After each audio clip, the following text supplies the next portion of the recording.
अस्सलाम वालेकुम। सितारों के सफ़र पर खुश आमदीद। सबसे पहले तो आप सब लोगों को मेरी तरफ से और मैडम एस्ट्रोलॉजर एन बख्श की तरफ से रमज़ान मुबारक। हमारी दुआ है कि अल्लाह ताला आपको इस मुबारक महीने की रहमतों, बरकतों और मगफरत से नवाजे, आपके रोज़े, नमाज, दुआएं और इबादत कबूल फरमाए। और हमारी दुआएं हैं कि आपके रोज़े, नमाज, दुआएं और इबादत कबूल फरमाए और आपकी ज़िंदगी से हर परेशानी, गम और मुश्किल को दूर कर दे। इस रमज़ान अल्लाह पाक आपके दिल को सुकून, घर में खुशियाँ और रिस्क में बरकत अता फरमाए। आमीन। अब हम बात करते हैं उस प्लैनेट की जो आपके एक्शंस, आपकी ड्राइव और आपकी करेज को रिप्रेजेंट करता है, यानी कि मार्स।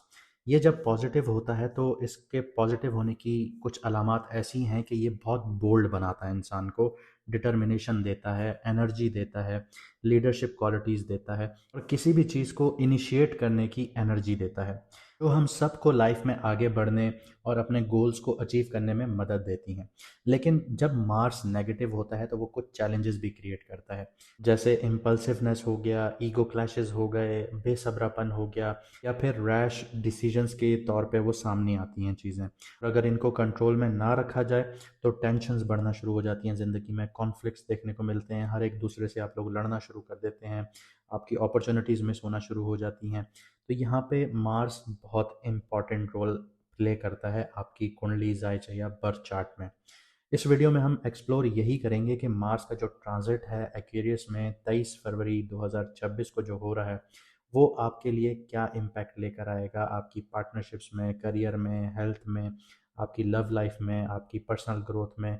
और इनमें आपको ये भी बताऊंगा कि आप लोगों ने इसकी एनर्जी को कैसे स्ट्रेटजिकली चैनल करना है ताकि आप लोग मैक्सिमम बेनिफिट उठा सकें। और अगर आपकी लाइफ में कॉम्प्लेक्स इश्यूज ज़्यादा हैं या फिर आप चाहते हैं कि मैडम एस्ट्रोलॉजर एन बख्श आपके बर्थ चार्ट को पर्सनलाइज रीडिंग दें, तो आप व्हाट्सएप का नंबर आपकी स्क्रीन पर आ रहा होगा, आप मैसेज करके अपॉइंटमेंट अपना बुक करवा सकते हैं। और जिन लोगों को अपना मून साइन नहीं पता वो कमेंट सेक्शन में अपनी ओरिजिनल डेट ऑफ बर्थ लिखें, हम आपको आपका मून साइन बता देंगे। और अगर आप लोग ये जानना चाहते हैं कि आपकी कुंडली में आपका मार्स कहाँ बैठा है, अच्छा बैठा है या नेगेटिव बैठा है, तो वो भी आप लोग अपनी original date of birth comment section में लिख सकते हैं। हम आपको बता देंगे कि आपका मार्स कहाँ बैठा है।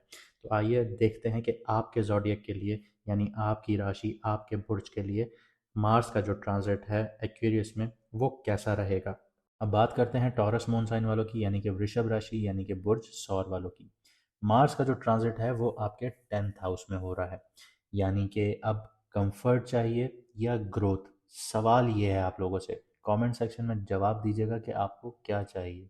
अब ये जो वक्त आया है आप लोगों के लिए, ये जो ट्रांजिट है मार्स का, ये आपको फ्रंट फुट पर लेकर आने के लिए आया है, क्योंकि पिछले 2.5 से 3 साल में आप लोगों ने वो सब कुछ खोया जो आपने पहले पाया था, लेकिन अब दोबारा से आपकी इनिंग्स स्टार्ट हो रही हैं। तो इसका इम्पैक्ट आपके करियर, जॉब, बिजनेस, क्रिप्टो और स्टॉक पर क्या आता है, तो उसको सबसे पहले देखते हैं कि जॉब और करियर पर क्या आता है। यहाँ पे रिस्पॉन्सिबिलिटी सडनली आप लोगों की बढ़ेंगी करियर और जॉब के हवाले से। यहाँ पे बॉस, अथॉरिटी, इन सब का प्रेशर आपको देखने को मिलेगा, जितने भी आपके सीनियर्स हैं। आपकी विजिबिलिटी भी बढ़ेगी, आपका नाम भी बढ़ेगा, लोग समझेंगे, देखेंगे कि आप कौन हैं और आप क्या कर रहे हैं। प्रमोशंस होंगे या फिर आपके रोल भी शिफ्ट हो सकते हैं, आपकी जॉब से रिलेटेड पहले कुछ कर रहे थे तो रोल चेंज हो गया, अब आप कुछ और करेंगे, लेकिन आपको विजिबिलिटी मिलेगी। हार्ड वर्क यहाँ पे बहुत ज़्यादा डिमांड होगी आपकी कि आपका हार्ड वर्क होना चाहिए। लेकिन यहाँ पे कुछ चीज़ें हैं जो मैं आपको बता दूं कि आप लोगों ने वो अवॉइड करनी है। एक तो सबसे पहले आप लोगों ने काम के मामले में ईगो क्लैशेस नहीं रखने, अवॉइड कीजिएगा जितना कर सकते हैं। इसके अलावा किसी की अथॉरिटी को आप लोगों ने चैलेंज नहीं करना अनटिल आपके पास कोई प्लान हो। प्लानिंग है तो आप कर सकते हैं, प्लानिंग नहीं है तो किसी की भी अथॉरिटी को आप लोगों ने चैलेंज नहीं करना। और ओवर वर्क से आप लोगों ने बचना है, वरना बर्नआउट आप लोगों को फील होगा जो आपकी हेल्थ को बहुत गंदे तरीके से इम्पैक्ट करेगा। और ये जो अपॉर्चुनिटी वाला महीना है ये आपके लिए ख़त्म हो जाएगा, क्योंकि मार्स का जो ये ट्रांजिट है ये आपके लिए एक टेस्ट है कि आप स्टेबल ऑलरेडी हैं या फिर आप केपेबल हैं कि आप अपनी स्टेबिलिटी को वापस क्लेम कर सकते हैं। तो ये आपको खुद समझना है कि आप यहाँ पे क्या करने आ रहे हैं। आगे बात करते हैं बिजनेस वालों की। तो बिजनेस वालों के लिए यहाँ पे एग्जीक्यूशन विंडो जो है वो ओपन हो जाती है। एक्सपेंशन अब आप लोगों को देखने को मिलेगी, रीस्ट्रक्चरिंग देखने को मिलेगी। कल तक जो चीज़ें ख़त्म हो गई थी अब आप उसको रीस्ट्रक्चर करके आगे बढ़ेंगे। मार्केट का पोजीशन जो है वो अब आपके लिए शिफ्ट होना शुरू होगा, आपके ब्रांड की विजिबिलिटी बढ़ना शुरू होगी, स्ट्रॉन्ग डिसीजन मेकिंग देखने को मिलेगी अब आपके अंदर। फाइनेंशियल डिसिप्लिन की बहुत ज़्यादा ज़रूरत पड़ेगी यहाँ पे। तो फाइनेंशियल डिसिप्लिन आप लोगों ने मिसमैनेज नहीं करना किसी भी तरीके से। मार्स यहाँ पे बहुत ज़्यादा एक्शन देगा आप लोगों को, मरकरी प्लानिंग दे रहा है यहाँ पे, वीनस प्रॉफिट दे रहा है आप लोगों को, और सन यहाँ पे अथॉरिटी और विजिबिलिटी देता है आप लोगों को। अगर आप डिले करेंगे तो अपॉर्चुनिटीज़ आप लोगों की स्लिप होती जाएंगी, बहुत जल्दी की तो गलतियाँ भी होती हुई नज़र आएंगी, स्ट्रैटेजी से किया तो आप लोगों को बहुत ज़्यादा यहाँ पे मुनाफे मिलेंगे। तो अब आपने ये समझना है कि आप लोगों ने किस तरीके से चलना है, कमेंट सेक्शन में ज़रूर बताइएगा। ये फेज़ जो है ये आप लोगों के लिए कोई गैम्बलिंग नहीं है, बिल्डिंग फेज़ है। क्योंकि पिछले 3 साल आप लोगों ने सब कुछ खोते हुए देखा, गवाते हुए देखा, तो अब इसको बिल्ड करना है। और जब आप किसी चीज़ को बिल्ड करते हैं तो आप ऊपर से शुरू नहीं करते, आप बिल्कुल ग्राउंड लेवल से शुरू करते हैं। तो कंस्ट्रक्शन का भी यही असूल है कि आप पहले बुनियाद मजबूत करेंगे, फिर आप आगे बढ़ेंगे। तो जो बिल्डिंग गिर गई थी वो गिर गई थी, उस पर रोना नहीं है, लेकिन अब जो आप बनाने जा रहे हैं वो ऐसा बनाइए कि दुनिया देखे। आगे बात करते हैं क्रिप्टो स्टॉक और ट्रेडिंग की। तो जो 10th हाउस है ये लॉन्ग टर्म कारमा का घर है, कोई प्योर स्पेकुलेशंस का घर नहीं है। तो इमोशनल ट्रेडिंग्स जो हैं वो आप लोगों ने अवॉइड करनी है। लॉन्ग टर्म जो आप सोचेंगे या लॉन्ग टर्म की तरफ आप जाएंगे तो वो आप लोगों के लिए बहुत अच्छी रहेंगी। सडन कोई रिस्क लेना है उससे बिल्कुल बचना है, आप लोगों ने कोई सडन रिस्क नहीं लेना। सडन रिस्क लेने का मतलब यही है कि पिछले 3 सालों से आपने कुछ भी नहीं सीखा। मार्केट ऑब्जर्वेशन जो है वो आप लोगों की बहुत ज़्यादा स्ट्रांग रहेगी, लेकिन सडन रिस्क की तरफ आप लोगों ने नहीं जाना। मार्स जैसे मैंने आपको बताया कि एक्शन का प्लैनेट है, और यहाँ पे बहुत ज़्यादा आपको अर्ज देगा कि मुझे बस करना है, और इनिशिएट करने का भी प्लैनेट यही है। तो यहाँ पे बहुत ज़्यादा आपके दिल में ये होगी, ख्वाहिश होगी कि बस मैं अब कर दूँ, लेकिन आपकी जो नेचर है वो बहुत स्लो है। तो यहाँ पे बैलेंस अगर रखेंगे तो आपके लिए बेस्ट होगा। अब आगे बढ़ते हैं, आपकी लव लाइफ, रिलेशनशिप और मैरिज के बारे में बात करते हैं। तो सबसे पहले सिंगल टॉरस को देखते हैं। तो करियर पर आप लोगों ने फोकस करना है, लव सेकेंडरी है अब आप लोगों के लिए। अट्रैक्शन आप लोगों को मिलेगी, काम के लिहाज से ही मिलेगी, आपके ऑफिस प्लेस पर ही मिलेगी, आपका स्टेटस देख के ही मिलेगी, प्रोफेशनल सर्कल से ही मिलेगी।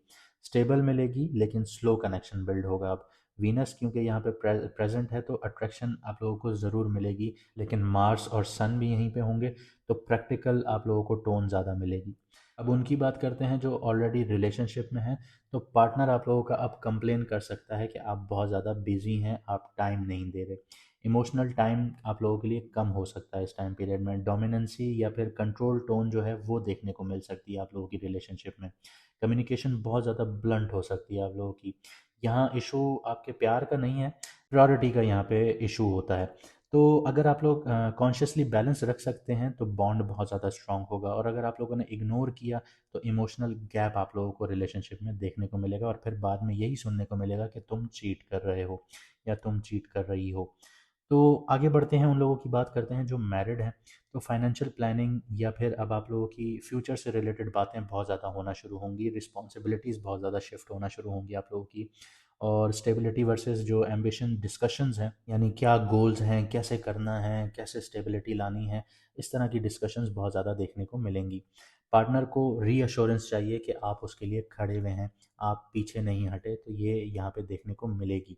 इस ट्रांजिट का एक आपको हिडन पैटर्न बता देता हूँ कि यहाँ पे ये पैटर्न एक्टिवेट होता है कि आप ग्रो करना चाह रहे हैं इस टाइम पीरियड में, और जो आपका पार्टनर है वो कनेक्ट करना चाह रहा है। तो ये यहाँ पे एक माइन्यूट सी चीज़ होती है कि बंदा यहाँ पे डिस्ट्रैक्ट हो जाता है, अपने गोल से डिस्ट्रैक्ट हो जाता है, अब बैलेंस नहीं कर पाता। तो ये आपको अच्छे से समझना होगा कि आपने इस मिस्टेक को दोहराना नहीं है, और बैलेंस के साथ चलेंगे तो मेच्योरिटी आप लोगों को देखने को मिलेगी। अब बात करते हैं आप लोगों की हेल्थ की। तो मार्स 10th हाउस में जब भी होता है तो वो ओवर वर्क हीट देता है यहाँ पे, मतलब बहुत ज़्यादा आप लोग काम करना शुरू हो गए हैं तो वो एक हीट जनरेट कर देता है। इसका पॉजिटिव इम्पैक्ट ये होगा कि आपकी मोटिवेशन बहुत ज़्यादा स्ट्रांग होगी, एनर्जी जो होगी एक्शंस के लिए वो बहुत ज़्यादा हाई होगी, आपका फिजिकल स्टेमिना भी इंक्रीज करेगा। लेकिन रिस्क जो होगा वो आपकी गर्दन से रिलेटेड, आपके गले से रिलेटेड टेंशन्स बढ़ेंगी, क्योंकि ये टॉरस का जोन है। बीपी आप लोगों का फ्लक्चुएट कर सकता है, आपकी नींद डिस्टर्ब हो सकती है, आपको मैदे से रिलेटेड, एसिडिटी से रिलेटेड इश्यूज देखने को मिल सकते हैं, और अगर आप लोग बहुत ज़्यादा वर्कहॉलिक हैं तो बर्नआउट आप लोगों को फील हो सकता है। ये जो फेज़ है ये बॉडी को पुश करेगा बियॉन्ड लिमिट।